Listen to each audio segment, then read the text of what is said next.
Assalamualaikum warahmatullahi wabarakatuh. Waalaikumsalam warahmatullahi wabarakatuh. Kita eh, kalau kita ditanya agak agak jawabannya pasti kita yang ini aja lah, yang netral-netral aja. Iyalah. Jadi kita Pertanyaannya ini kan berat. perlu pertanyaannya berat, tetapi perlu kita memiliki niat yang besar kayaknya untuk membuat jurnalisme Islam ya yang memiliki kompetensi yang baik gitu kan. Kenapa Hmm. orang-orang di Amerika sana bisa membuat semacam proyek apa gitu ya? Lalu kemudian mereka bisa mengungkapkan fakta-fakta. Sementara kita jurnalisme Islam ini justru sebaliknya gitu loh ya. Jadi bukan mau membandingkan, tapi apa yang harus dilakukan oleh kita sehingga kita bisa menjadi membuat investigatif report ya. Nah, hal-hal seperti itu mungkin perlu bagi kita kaum jurnalisme ini, jurnalis ini, kaum gitu, Kaum. kaum jurnalis, Jurnalis, ya, ya, ya, ya. ya Ya, kan? memang betul, betul. Soalnya begini, Pak Ustadz, yang repotnya lagi kita ini kan di Indonesia ini, kalau udah yang berbau-bau Islam itu kan capnya kan dianggap eh, apa namanya, agak, katakanlah, Ekstrim, dianggap ekstrim, radikal gitu ya. ya, Terus juga tidak apa, intoleran gitu ya. Kalau ditambahkan jadi jurnalisme Islam itu, atau jurnalistik apa, jurnalisme Islam itu, eh, yang agak merepotkan lagi nantinya, karena di Indonesia ini kan banyak sekali aliran ya. Nanti dari sudut pandang siapa nih jurnalisme Islam ini, dari sudut pandang Islam yang bagaimana, ya. dari kelompok mana, golongan mana, ini agak repot juga. Sementara yang kita lihat kan seringkali dua organisasi massa besar di Indonesia ini kan seringkali berbeda pendapat ya. Nanti Berbeda pandangan ya. ya ditarik-tarik, ada Jadi kepentingan-kepentingan lagi nanti. ya, makanya sebenarnya kita ingin meluruskan kalau jurnalisme Islam ini seperti apa yang dilakukan oleh teman-teman kita yang sudah mendahului di beberapa negara ya. Jadi mereka itu membuat satu ukuran yang normatif lah ya, yang juga negara bisa menerima. Misalnya eh, dari segi pelecehan atau kekerasan seksual di masyarakat Hmm. yang terjadi gitu kan. Hmm. Yang sebenarnya wanita-wanita kita itu pergi pun mereka dengan dalam tanda kutip berpacaran itu sudah bisa menjadi sebuah pelanggaran etik dalam agama ya. Hanya Iya, iya. orang-orang yang di luar Jadi kenapa tidak ditelusuri kita melegalkan etika sehingga terkadang banyak wanita-wanita karena kita di Indonesia ini 80% umat Islam tentu eh, kebanyakan dilakukan oleh umat Islam jadinya ya. Mereka berpacaran, bergandengan tangan, lalu kemudian kalau di dalam Islam ini kan pelecehan sebenarnya terhadap wanita-wanita kita kan gitu. Jadi ini kan Iya, iya. normatif sebenarnya. Bisa diterima nggak itu? Wah masa lelaki dengan perempuan itu seenaknya pergi menonton nanti di dalam mereka melakukan cium-ciuman. Ini kan pelecehan terhadap hak wanita sebenarnya. Dalam tanda kutip kekerasan. Nah, sebenarnya itu dilakukan oleh kalangan jurnalisme yang universalis juga ya, yang umum lah ya, liberal lah kalau boleh dikatakan. Ya. Hmm. Kenapa tidak? Kita justru itu lebih mengenal lagi bagi kita orang-orang Islam ini kan kenapa para jurnalis tidak mau memberitakan hal-hal yang seperti itu? Padahal itu kekerasan terhadap kaum wanita sebenarnya kan? Mereka terasa terpaksa karena cinta mereka tergadai gitu loh. Kayak lagu itu aja. Kugadaikan cintaku ya. Iya kan? demi Goblok. hanya untuk mendapatkan seorang pria yang dia apa namanya, dia sayangi, dia cintai, lalu kemudian Hmm. dia bersedia untuk melakukan hal-hal yang seperti Iya, itu. Jadi iya, dia iya, iya. terpenjara jadinya, Pak Iwan. Iya, iya. Sebentar, saya minum dulu sebentar ya. Kalau kayak gitu saya juga minum dulu.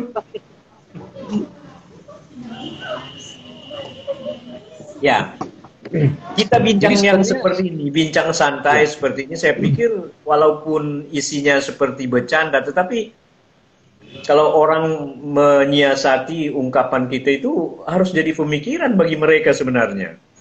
ya, ya. Karena sebenarnya kan kalau kita kembali lagi ke dasar-dasar ilmu jurnalistik ya, jurnalistik itu kan harus secara jujur memberitakan ataupun juga apa namanya, melaporkan sebuah peristiwa secara benar, secara jujur, Ya, dan ujung-ujungnya sebenarnya cenderung untuk memberikan satu nasihat buat masyarakat ketika banyak etika, norma yang dilanggar. Ini saya setuju sekali dengan tadi yang disampaikan Pak Ustadz Bangun Lubis ya, bahwa jurnalisme Islam ini kita coba mendefinisikan ini seperti apa, tapi mungkin secara umum kalau saya melihatnya bahwa kita harus bisa mengembalikan tatanan kehidupan masyarakat ini ke dalam suatu koridor atau jalan yang sesuai dengan apa yang diajarkan oleh Rasulullah misalnya. Jadi kalau ada yang namanya gaya-gaya hidup atau berpacaran, hubungan antar wanita dan pria itu mengikuti gaya-gaya kehidupan di barat sana, liberal, itu kita harus luruskan, kita ingatkan mereka. Sebenarnya ya. itu ya. Tapi melalui media jurnalistik itu tadi, gitu. Kan contohnya juga Jadi sampai sekarang nggak ada yang ini kan, nggak ada yang apa namanya. Jadi kita seperti jurnalisme Islam ini kalah melawan jurnalisme liberal. Mereka orang ya, Islam sendiri lebih menyukai jurnalisme liberal dari barat sana ketimbang betul. nasihat agama misalnya. Kalau ada satu yang teraniaya, jurnalis itu kan harus ada konflik nurani ya, Iya, iya. Pak Iwan ya. Konflik nurani. Kalau ada konflik nurani, itu yang teraniaya adalah kaum wanita. Sekarang Iya. seberapa besar perlindungan terhadap kaum wanita sehingga mereka tidak seenaknya oleh kaum lelaki, kan itu yang diperjuangkan oleh kalangan liberal juga kan, bahwa Iya, iya. wanita-wanita ini seenaknya dipegang sana, dicium sana, diajak ke Iya. sana, hanya karena ketakutan untuk takut kepada lelaki, ya, kemudian tidak bisa nanti kalau mereka sedang berpacaran bisa nanti diputuskan. Jadi dia seolah-olah ketergantungan terhadap itu. Padahal eh, di dalam apa namanya hakikat keagamaan dia tidak boleh menyerahkan seenaknya. Itu namanya pelecehan seksual. Jadi secara liberal pun disebutkan itu pelecehan seksual terhadap wanita kan gitu. Nah, di dalam agama Islam kita harus perjuangkan hak-hak wanita ini dari sudut pandang kewartawanan atau ke jurnalisme Islam gitu loh ya, sehingga mereka sadar sebenarnya kami ini, kalau di dalam Islam itu kan ada ta'aruf namanya kan, tidak mesti harus berpacaran kan, itu kan karena Iya. ketakutan-ketakutan saja, karena ketakutan itu sehingga dia menjadi trauma lalu kemudian manut saja, bersedia saja untuk berpacaran dengan lelaki itu. Nah, ini harus diungkap ke permukaan sejauh mana kalangan umat Islam, para pakar umat Islam ya, bisa membuat ini sebagai semacam studi mungkin ya, atau pemikiran lah ya. Gak bisa kita diam saja. Jadi jurnalis ini harus apa namanya, tidak hanya menyampaikan yang ada saja, bahwa menyampaikan yang ada saja itu mungkin sudah 90% kita lakukan. Ini firman Allah berkata seperti ini. Tetapi harus kita sebagai manusia ini kan hak-hak daripada wanita itu harus kita jaga kan gitu. Itu yang ingin saya anukan sebenarnya Pak Iwan sampaikan gitu ya. Sehingga kita ini para jurnalis itu juga memiliki sikap bahwa ya itu harus sedikit demi sedikit. Nah, dari sudut pandang yang mana yang kita kita ini tidak ada hamnya kita saya tidak tahu ya, saya belum pernah lihat hamnya kita ini mengikuti ham internasional saja gitu loh.